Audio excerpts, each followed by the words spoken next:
Our sector, marketing, lacks a shared understanding of what success looks like. So media channels are bought and evaluated in different ways. Every brand has its own way of attributing what success looks like. So we lack this single point of truth. We can't compare one marketing campaign to another.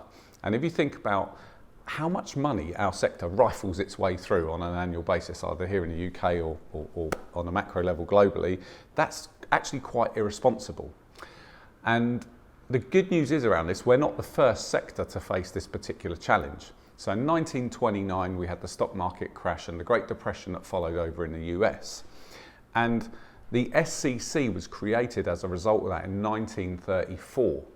And the SEC was created to protect shareholders. So what the SEC did is it brought in global standards for how businesses accounted for their financial performance. This is something we take for granted today. But to give you some perspective, there was uproar when they tried to implement this. Accountancy firms and businesses had the option, believe it or not, of reporting revenue. That was voluntary. They all described accounting as an art more than it was a science. It's unbelievable to think of it now. But today we take this for granted, that every business has to report its results in a set format, and that's the bedrock of how we as investors, fund managers, etc., and the market appraise business performance. So we can achieve this, so it's possible. Their problem was far greater than ours. So back to marketing, I think you need the trade bodies that are responsible for each of the channels.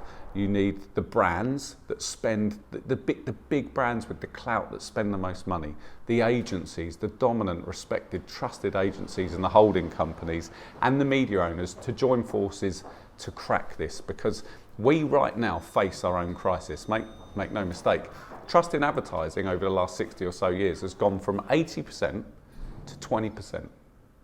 So we've turned a whole generation off of advertising. They don't like what we're doing. And now we're compounding that by producing adverts such as the Brewdog ad that we've all celebrated recently that says advert.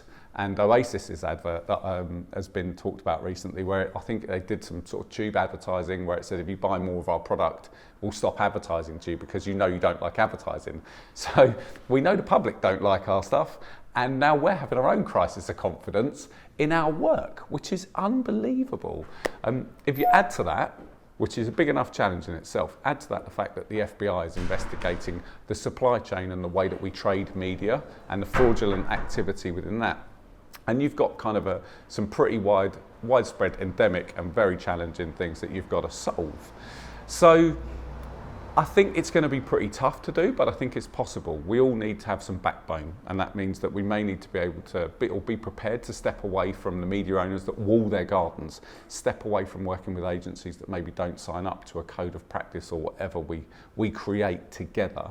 But it will be worthwhile, because if we do it and if we have a shared understanding of what the impact of our work is upon a brand, upon the experience a consumer has with it, and upon the sales, the revenue that it generates, then we might just save our industry and we'll save a ton of jobs in the process.